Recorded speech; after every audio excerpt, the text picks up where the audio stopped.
Good afternoon friends, welcome to pro study classes. तो हिंदी साहित्य का हमारा जो 1000 प्रश्न उत्तर सीरीज़ चल रहा है उसके 5 क्लास हम कंप्लीट कर चुके हैं। ये 6 नंबर क्लास है। 500 हिंदी साहित्य के जो प्रमुख प्रश्नोत्तर है हम डिस्कस कर चुके हैं और आज भी जो है हम 100 महत्वपूर्ण हिंदी साहित्य के जो प्रश्नोत्तर हैं उसे डिस्कस करेंगे। अगर आपने अभी तक मेरे प्रीवियस क्लासेस नहीं देखे हैं तो आप जाके देख सकते हैं। हिंदी साहित्य MCQ के नाम से आपको एक प्लेलिस्ट मिल जाएगा, आप वहाँ पे जाके चेक कर सकते हैं। इसके अलावा हमने आदिकाल, भक्तिकाल, रीतिकाल, आधुनिक काल और हिंदी भाषा के जो प्रमुख प्रश्न उत्तर हैं वो भी हमने डिस्कस किए हैं, आप प्लेलिस्ट में जाके चेक कर सकते हैं। तो चलिए शुरू करते हैं आज का क्लास। पहला सवाल आज के क्लास का, निम्न में से सिद्ध साहित्य को सर्वप्रथम संग्रहित करने का श्रेय किसे जाता है? बहुत ही महत्वपूर्ण सवाल है। तो निम्न में से सिद्ध साहित्य को सर्वप्रथम संग्रहित करने का श्रेय किसे जाता है? तो वो है हरप्रसाद शास्त्री। ठीक है, नाम याद रखिएगा। हरप्रसाद शास्त्री जो हैं इन्होंने सिद्ध साहित्य को सर्वप्रथम संग्रहित करने का कार्य किया था। चलिए आगे बढ़ते हैं। सांध्य भाषा जो कि सिद्धों की मुख्य भाषा थी में लिखा गया ग्रंथ चर्यापद किसकी रचना मानी गई है? बहुत ही महत्वपूर्ण सवाल है। तो सांध्य भाषा जो कि सिद्धों की मुख्य भाषा थी में लिखा गया ग्रंथ चर्यापद किसकी रचना है? तो ये माना जाता है सबरप्पा का। ठीक याद रखिएगा, सबरप्पा। यहाँ से ये भी सवाल पूछा जा सकता है कि चर्यापद जो है ये किस साहित्य के अंतर्गत आता है? तो ये आता है सिद्ध साहित्य में। और ये किस भाषा में लिखा गया है? तो ये लिखा गया है सांध्य भाषा में। तो 2 प्रकार के क्वेश्चन जो है यहाँ से पूछे जा सकते हैं। निम्न में से किसने सर्वप्रथम पृथ्वीराज रासो की ऐतिहासिकता पर प्रश्न चिन्ह खड़ा किया था? बहुत ही महत्वपूर्ण सवाल है। तो निम्न में से किसने जो है सर्वप्रथम पृथ्वीराज रासो की ऐतिहासिकता पर प्रश्न चिन्ह खड़ा किया था? तो वो हैं डॉक्टर बूलर। ठीक याद रखिएगा, डॉक्टर बूलर। नेक्स्ट क्वेश्चन, नाथ साहित्य के प्रवर्तक कौन है? बहुत ही महत्वपूर्ण सवाल है। तो नाथ साहित्य के प्रवर्तक कौन है? तो यह है गोरखनाथ। ठीक याद रखिएगा, गोरखनाथ। नेक्स्ट क्वेश्चन, गोरखबानी नामक संकलन के संपादक कौन है? बहुत ही महत्वपूर्ण सवाल है। तो गोरखबानी नामक संकलन के संपादक कौन है? तो इसके लेखक हैं पीताम्बर दत्त बड़थवाल। ठीक है, नाम याद रखिएगा, पीताम्बर दत्त बड़थवाल। नेक्स्ट क्वेश्चन, जयचंद्र प्रकाश और जयमयंक जस चंद्रिका का उल्लेख किस कृति में मिलता है? बहुत ही महत्वपूर्ण सवाल है। तो जयचंद्र प्रकाश और जयमयंक जस चंद्रिका का उल्लेख जो है किस कृति में मिलता है? तो ये मिलता है राठौरारी खयात में। ठीक है, नाम याद रखिएगा, राठौरारी खयात। नेक्स्ट क्वेश्चन, निम्न में से कौन सा असंगत है? तो पहले ऑप्शन पढ़ते हैं। ए, चंदनवाला रास कवि आस्कू ने लिखा है, ये बिल्कुल सही है। स्तुलिभद्र रास ये धर्म सूरी ने लिखा है, ये बिल्कुल सही है। और रेवंतगिरी रास ये लिखा है विजय सेन ने, ये बिल्कुल सही है। परंतु नेमिनाथ रास जो है ये लिखा है सुमति गणी ने। ठीक याद रखिएगा, ये सुमति गणी ने लिखा है।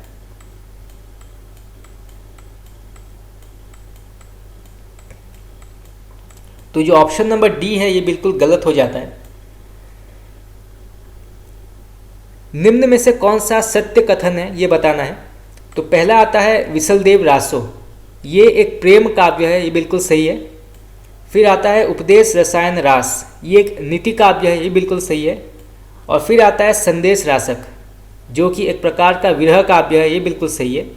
संदेश रासक जो है ये खंड काव्य है। ठीक है, याद रखिएगा, ये खंड काव्य है। तो ये तीनों कथन जो है बिल्कुल सही है, ए, बी और सी। चलिए आगे बढ़ते हैं। नेक्स्ट क्वेश्चन, पृथ्वीराज रासो को प्रामाणिक मानने वालों में से कौन नहीं है? बहुत ही महत्वपूर्ण सवाल है।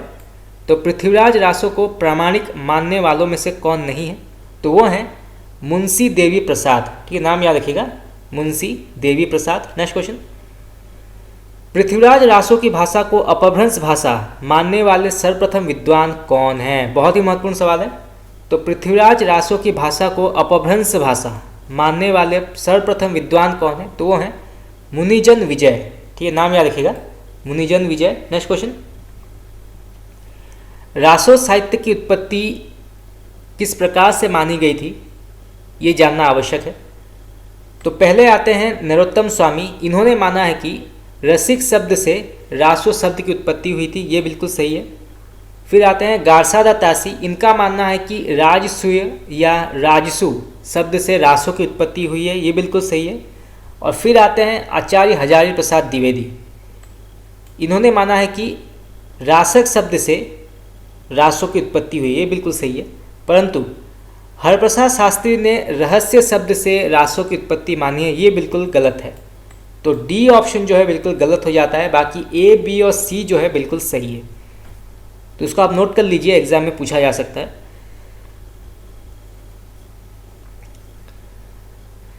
किस विद्वान ने अपभ्रंश के कवि स्वयंभू को हिंदी का प्रथम कवि कहा है? बहुत ही महत्वपूर्ण सवाल है।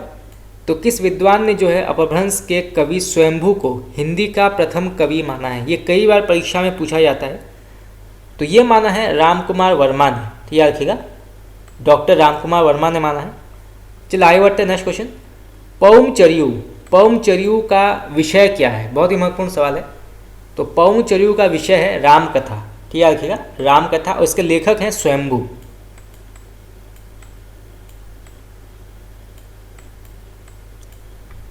Next question. जीवदया रास चंदनवाला रास के रचयिता कवि आसगू निम्न में से किस स्थान से संबंधित हैं? बहुत ही महत्वपूर्ण सवाल है। तो जीवदया रास और चंदनवाला रास के रचयिता आसगू जो हैं ये किस स्थान से संबंधित हैं? तो ये आते हैं जालोर से, ठीक याद रखिएगा, जालोर। Next question. आदिकाल को संक्रमण काल की संज्ञा किसने दी थी? बहुत ही महत्वपूर्ण सवाल है। तो आदिकाल को संक्रमण काल की संज्ञा किसने दी थी? तो ये दी थी राम खिलावन पांडे ने, याद रखिएगा, राम खिलावन पांडे। Next question. चारण काल किस काल का दूसरा नाम है? बहुत ही महत्वपूर्ण सवाल है, कई बार परीक्षा में पूछा जाता है। तो चारण काल जो है किस काल का दूसरा नाम है? तो ये माना जाता है आदिकाल, याद रखिएगा, आदिकाल। और आदिकाल को जो है संधि काल एवं चारण काल भी कहा जाता है, ठीक याद रखिएगा, संधि चारण काल कहा जाता है आदिकाल को। और ये कहा था डॉक्टर रामकुमार वर्मा ने, ठीक याद रखिएगा, डॉक्टर रामकुमार वर्मा ने कहा था संधि काल एवं चारण काल आदिकाल। चलिए आगे बढ़ते हैं नेक्स्ट क्वेश्चन। हिंदी साहित्य की प्रथम रचना कौन सी मानी गई है? तो हिंदी साहित्य की प्रथम रचना जो है वो है श्रावकाचार, ठीक है, नाम याद रखिएगा, श्रावकाचार। इसके लेखक हैं देवसेन, ठीक है, आप नोट कर लीजिएगा, इसके लेखक का नाम है देवसेन। और हिंदी साहित्य का प्रथम महाकाव्य जो है वो है पृथ्वीराज रासो, ठीक याद रखिएगा, पृथ्वीराज रासो जो है ये हिंदी साहित्य का प्रथम महाकाव्य है। और इसके लेखक हैं चंद्रवरदाई, चंद्रवरदाई इसके लेखक हैं। और इसको संपूर्ण किया था जलहण ने, ठीक है, याद रखिएगा, पृथ्वीराज रासो को संपूर्ण किया था जलहण ने। ये राजा पृथ्वीराज चौहान के जीवन पर आधारित है पृथ्वीराज रासो। चंद चंद वर्णन की महिमा के लेखक है गंग कवि, ठीक याद रखिएगा, गंग कवि ने लिखा है। और रानी केतकी की कहानी लिखा है इंसाअल्लाह खान, ठीक याद रखिएगा, इंसाअल्लाह खान ने लिखा है रानी केतकी की कहानी। चलिए आगे बढ़ते हैं नेक्स्ट क्वेश्चन। किस कवि की रचनाओं में रहस्य भावना की प्रधानता है? बहुत ही महत्वपूर्ण सवाल है। तो किस कवि की रचनाओं में जो है रहस्य भावना की प्रधानता है? तो वो है लुइप्पा, ठीक याद रखिएगा, लुइप्पा। Next question. मेघदूत और संदेश रासक की संदेश परंपरा किस ग्रंथ में मिलती है? तो मेघदूत और संदेश रासक की संदेश जो है, संदेश परंपरा, ये किस ग्रंथ में मिलती है? तो ये मिलती है विसलदेव रासो में, याद रखिएगा, विसलदेव रासो। Next question.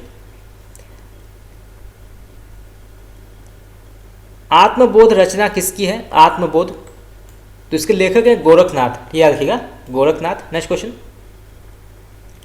नाद ना बिंदु ना रवि ना सखी मंडल, बहुत ही प्रसिद्ध पंक्ति है, कई बार परीक्षा में पूछा जाता है।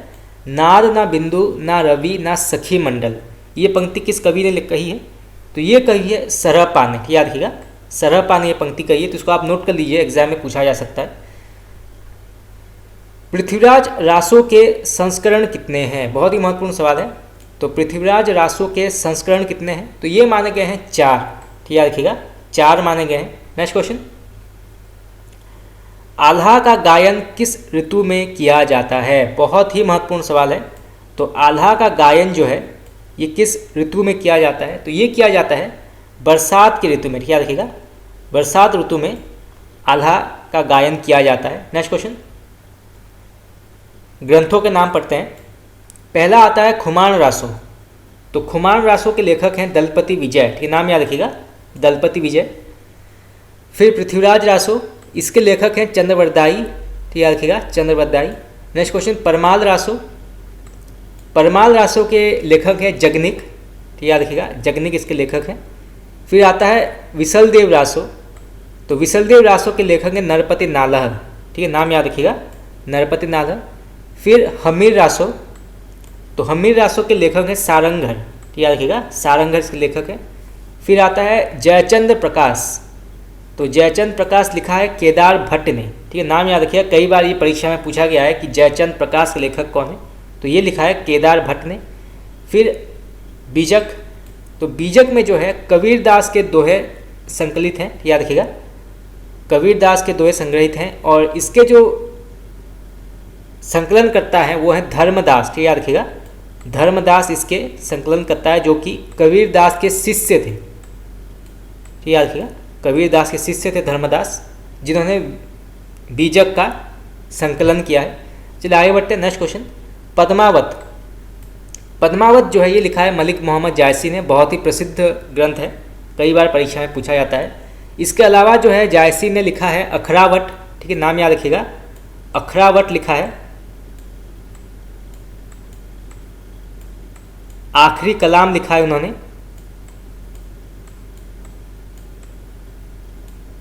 तो पद्मावत, अखरावट और आखिरी कलाम जो हैं ये प्रसिद्ध मलिक मोहम्मद जायसी के कृतियां हैं और ये जो है कई बार एग्जाम में पूछे जाते हैं। फिर सुरसागर। ठीक, याद रखिएगा, सुरसागर ये लिखा है सूरदास ने। याद रखिएगा, सूरदास। फिर साहित्य लहरी। साहित्य लहरी के लेखक हैं सूरदास। ठीक, याद रखिएगा, सूरदास। फिर सुर सरावली।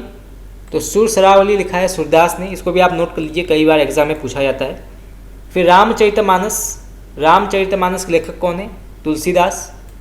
विनय पत्रिका, ये भी कई बार परीक्षा में पूछा जाता है कि विनय पत्रिका के लेखक कौन है। तो इसके लेखक हैं तुलसीदास। याद रखिएगा, तुलसीदास। फिर आता है कवितावली, इसके लेखक हैं तुलसीदास। फिर दोहावली, इसके लेखक हैं तुलसीदास। फिर गीतावली, इसको लिखा है तुलसीदास ने। कृष्ण गीतावली, इसके लेखक हैं तुलसीदास। फिर आता है रामचंद्रिका, बहुत ही प्रसिद्ध ग्रंथ है, कई बार परीक्षा में पूछा जाता है। तो रामचंद्रिका के लेखक हैं केशव दास। ठीक है, नाम याद रखिएगा, केशव दास। नेक्स्ट क्वेश्चन, राग गोविंद। राग गोविंद किसने लिखा है? तो ये लिखा है मीरा ने। ठीक, याद रखिएगा, मीरा। फिर आता है राग सोरठा, राग सोरठा, ये लिखा है मीरा ने। फिर आता है सुदामा चरित्र, बहुत ही प्रसिद्ध ग्रंथ है, कई बार परीक्षा में पूछा जाता है सुदामा चरित्र। इसके लेखक हैं नरोत्तम दास। ठीक, याद रखिएगा, नरोत्तम दास के लेखक हैं। फिर श्रृंगार सतसई, श्रृंगार सतसई के लेखक हैं रहीम। ठीक, याद रखिएगा, रहीम ने लिखा है। फिर मदनाष्टक, ये लिखा है रहीम ने।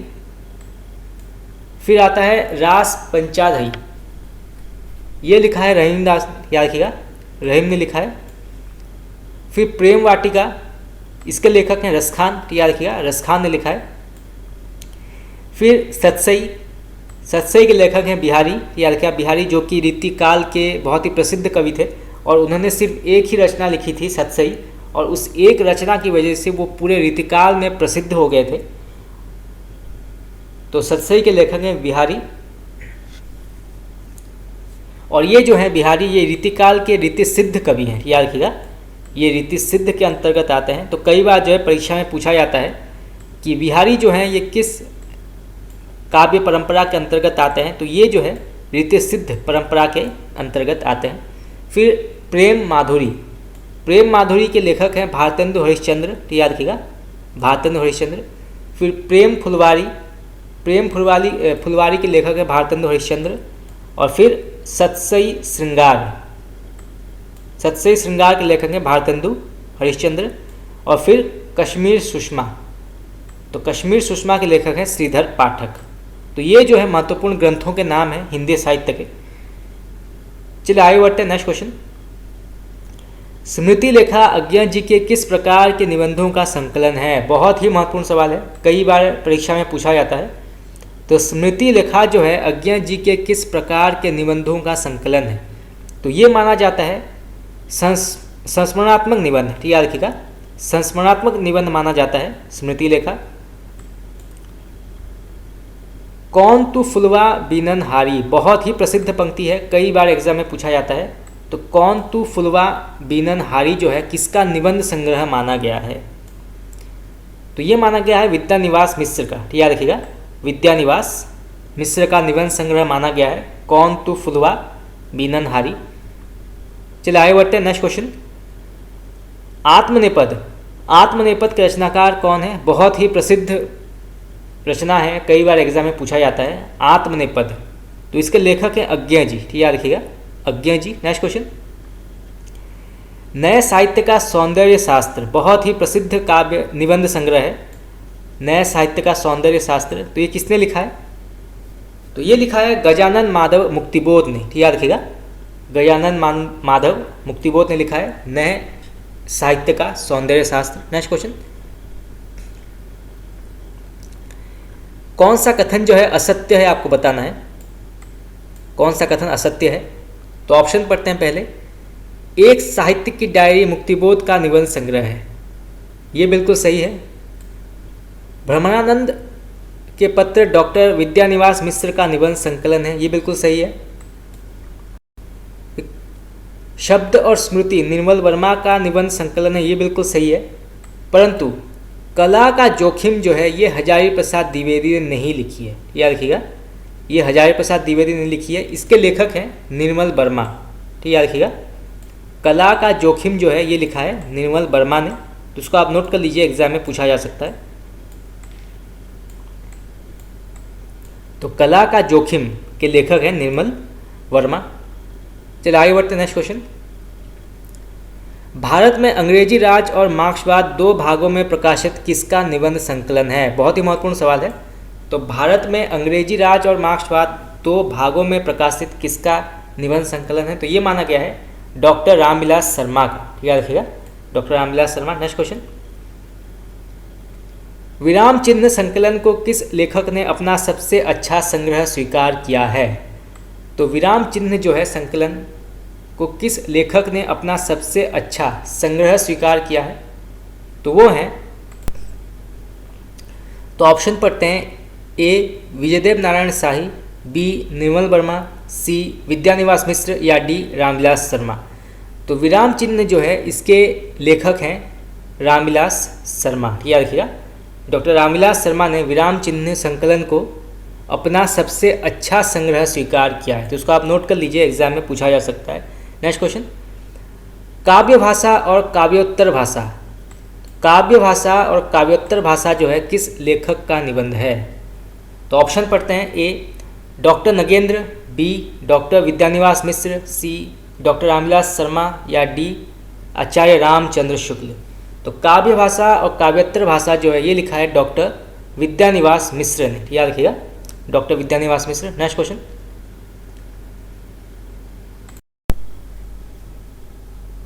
कौन सा कथन सत्य नहीं है बताना है।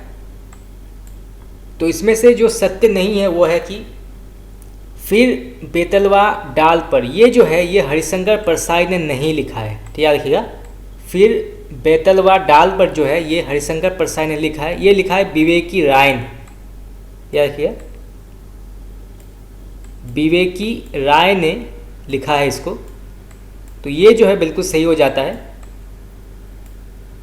तो आपका जो सही उत्तर है वो है ब। चलिए आगे बढ़ते हैं, नेक्स्ट क्वेश्चन।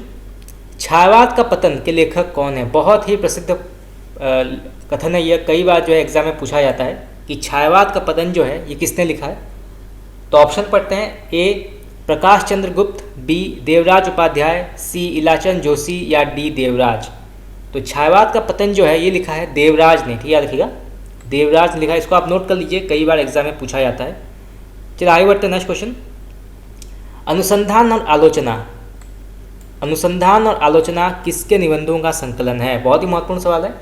तो अनुसंधान और आलोचना जो है ये किसके निबंधों का संकलन है?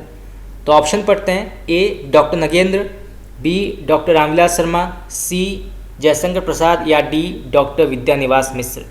तो ये माना जाता है डॉक्टर नगेंद्र का, ठीक है, रखिएगा डॉक्टर नगेंद्र। नेक्स्ट क्वेश्चन, नई कविता के प्रतिमान, नई कविता के प्रतिमान के रचनाकार कौन है? तो ऑप्शन पढ़ते हैं, A doctor Nagendra, B Laxmikant Verma, सी जगदीश गुप्त या डी अज्ञेय। तो नई कविता का प्रतिमान लिखा है लक्ष्मीकांत वर्मा ने, ठीक है, रखिएगा। ये कई बार परीक्षा में पूछा जाता है, तो उसको आप नोट कर लीजिए। चलिए आगे बढ़ते हैं। नेक्स्ट क्वेश्चन, सदाचार की ताबीज, बहुत ही प्रसिद्ध रचना है ये, सदाचार की ताबीज एवं निठल्ले की डायरी के लेखक कौन है?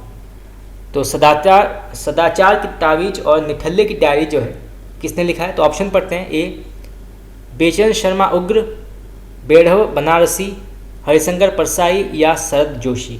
तो ये लिखा है हरिशंकर परसाई ने, याद रखिएगा हरिशंकर परसाई ने लिखा है। खास करके जो है सदाचार की ताबीज जो है ये कई बार एग्जाम में पूछा जाता है, तो इसके लेखक कौन है? हरिशंकर परसाई। चलिए आगे बढ़ते हैं। नेक्स्ट क्वेश्चन, भूत के पांव, भूत के पांव किसकी व्यंग रचना है? ऑप्शन पढ़ते हैं, ए रविंद्रनाथ त्यागी, बी हरिशंकर परसाई, सी शरद जोशी या डी के.पी. सक्सेना। तो भूत के पांव लिखा है, तो इसके लेखक हैं हरिशंकर परसाई, याद रखिएगा। भूत के पांव जो है इसके लेखक हैं हरिशंकर परसाई, और ये जो है एक व्यंग रचना है, याद रखिएगा ये एक व्यंग रचना है। मान लीजिए क्वेश्चन आ जाता है कि भूत के पांव जो है ये किस प्रकार की रचना है, तो ये जो है एक प्रकार का व्यंग रचना माना गया है। चलिए आगे बढ़ते हैं। नेक्स्ट क्वेश्चन, आधुनिकता नई और पुरानी किसका निबंध है? बहुत ही महत्वपूर्ण सवाल है। आधुनिक, नई और पुरानी किसका निबंध माना गया है? तो ऑप्शन पढ़ते हैं, विद्यानिवास मिश्र, नामवर सिंह, कुबेरनाथ राय या सिद्धांत सिंह चौहान। तो ये जो है कुबेरनाथ राय जी की निबंध मानी गई है, ठीक है, रखिएगा कुबेरनाथ राय। नेक्स्ट क्वेश्चन, लघु मानव के बहाने हिंदी कविता पर एक बहस, बहुत ही प्रसिद्ध रचना है। लघु मानव के बहाने हिंदी कविता पर एक बहस, ये किसने लिखा है? तो ये लिखा है विजयदेव नारायण शाही ने, याद रखिएगा विजयदेव नारायण शाही। नेक्स्ट क्वेश्चन,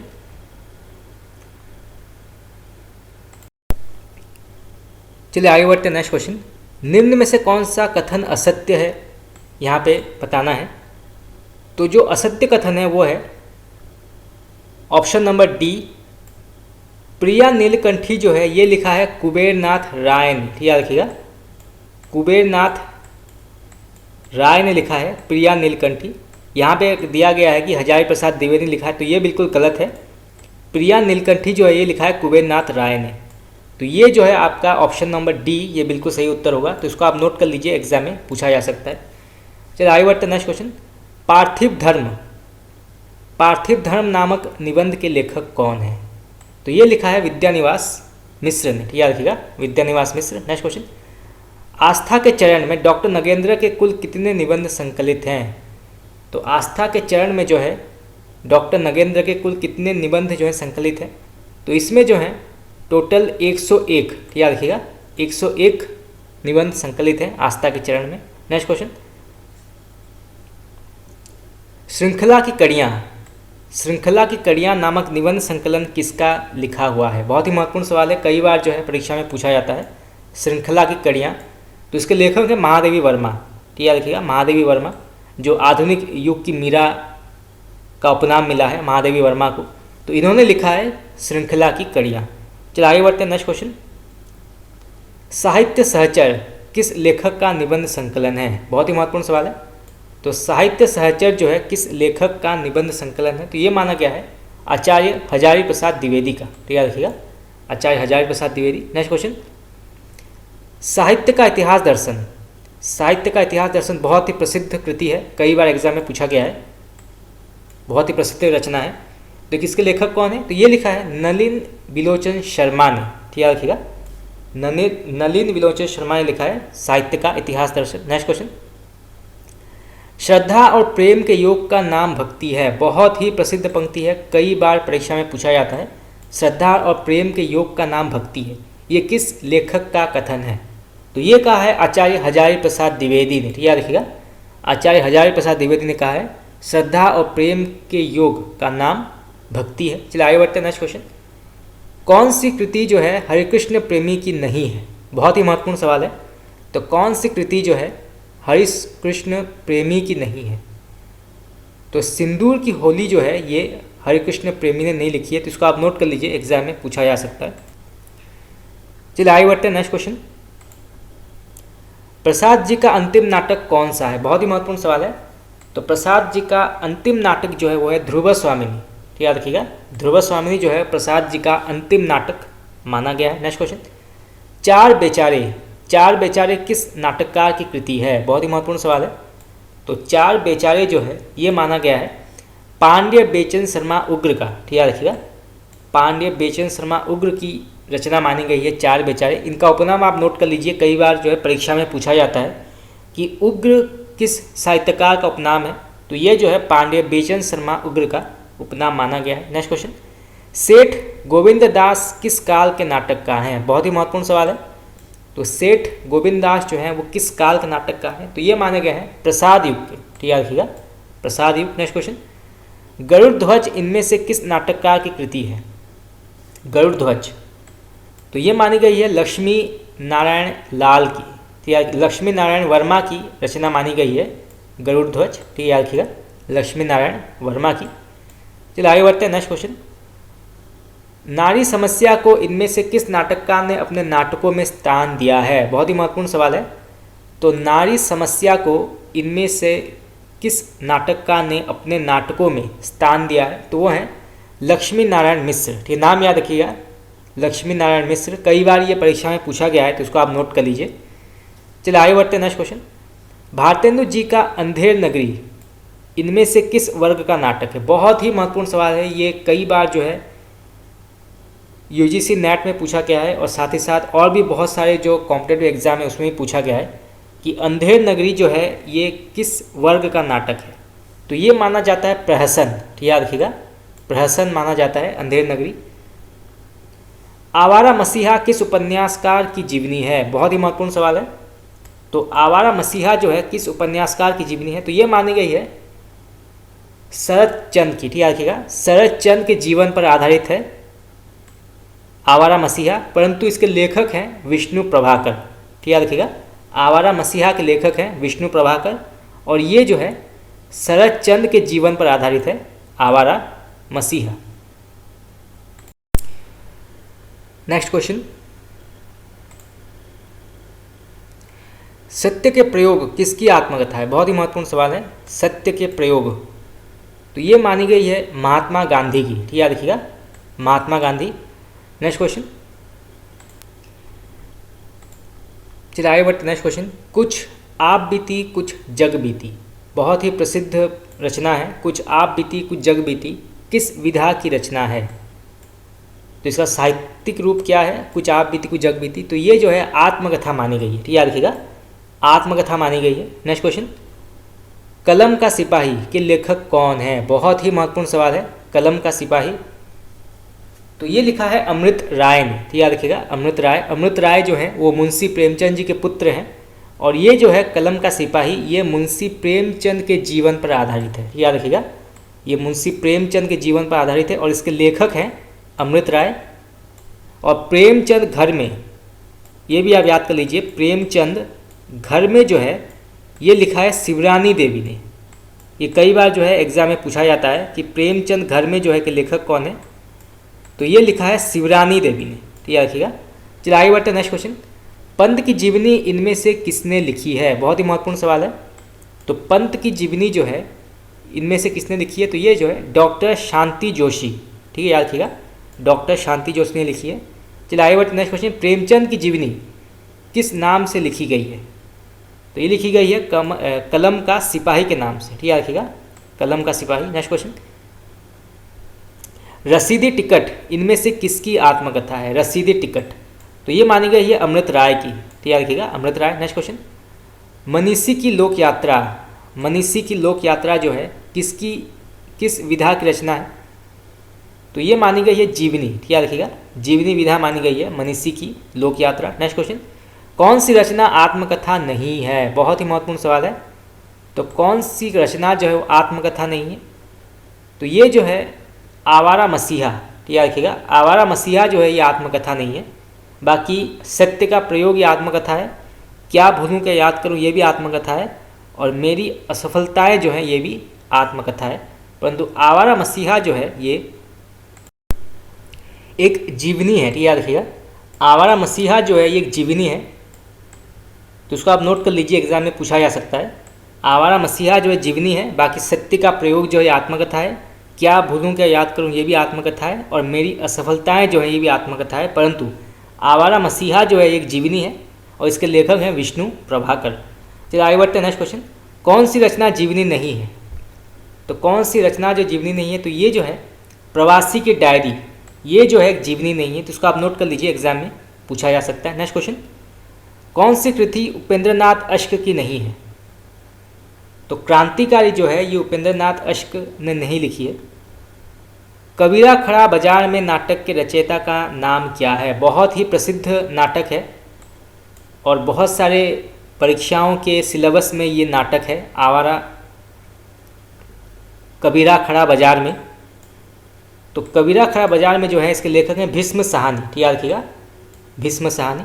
आवारा मसीहा जो है ये जीवनी है, याद रखिएगा, जीवनी है, और ये शरत चंद्र के जीवन पर आधारित है आवारा मसीहा, और इसके लेखक हैं विष्णु प्रभाकर। तो 3 प्रकार के क्वेश्चन जो है यहाँ से पूछे जा सकते हैं। चलिए आगे बढ़ते हैं नेक्स्ट क्वेश्चन। अंधेर नगरी नाटक की रचना कब हुई थी? बहुत ही महत्वपूर्ण सवाल है। तो अंधेर नगरी नाटक की रचना कब हुई थी? तो ये हुई थी 1881 में, ठीक है, डेट याद रखिएगा, 1881 में हुई थी। नेक्स्ट क्वेश्चन, महाकवि कालिदास के जीवन पर आधारित मोहन राकेश का नाटक कौन सा है? बहुत ही प्रसिद्ध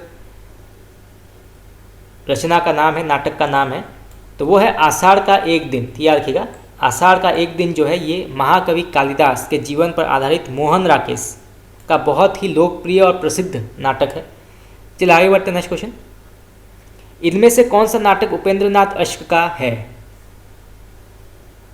तो ये सारे जो हैं छठा बेटा, अंधी गली और उड़ान, ये सारे जो हैं ये उपेंद्रनाथ अश्क की रचनाएं हैं। तो ये सभी ऑप्शन जो है बिल्कुल सही है। चलिए आगे बढ़ते हैं नेक्स्ट क्वेश्चन। शारदिया नाटक के रचयिता कौन है? शारदिया, तो इसके लेखक हैं जगदीश चंद्र माथुर, याद रखिएगा, जगदीश चंद्र माथुर। नेक्स्ट क्वेश्चन, इनमें से किस नाटककार ने अपने नाटकों के माध्यम से हिंदू मुस्लिम एकता स्थापित करने का प्रयास किया है? तो इनमें से किस नाटककार ने अपनी नाटकों के माध्यम से हिंदू मुस्लिम एकता को स्थापित करने का प्रयास किया है? तो वो है हरिकृष्ण प्रेमी, ठीक है, नाम याद रखिएगा, हरिकृष्ण प्रेमी। नेक्स्ट क्वेश्चन, तप्ता संवरण रणधीर प्रेम मोहिनी, ये बहुत ही प्रसिद्ध नाटक है, ये कई बार एग्जाम में पूछा जाता है। इसके रचयिता कौन है? तो इसके लेखक हैं लाल श्रीनिवास दास, ठीक याद रखिएगा, लाला श्रीनिवास दास के लेखक हैं।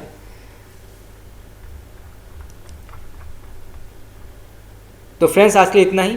आज हमने हिंदी साहित्य के कुछ और महत्वपूर्ण जो प्रश्न उत्तर उसे सॉल्व किए, और बाकी के जो प्रश्न हैं हम कल सॉल्व करेंगे। इसी के साथ जो है हमारा 6 नंबर क्लास यहाँ पे समाप्त हुआ। कल 7 नंबर क्लास की शुरुआत होगी। तो आज के लिए इतना ही। Thank you very much.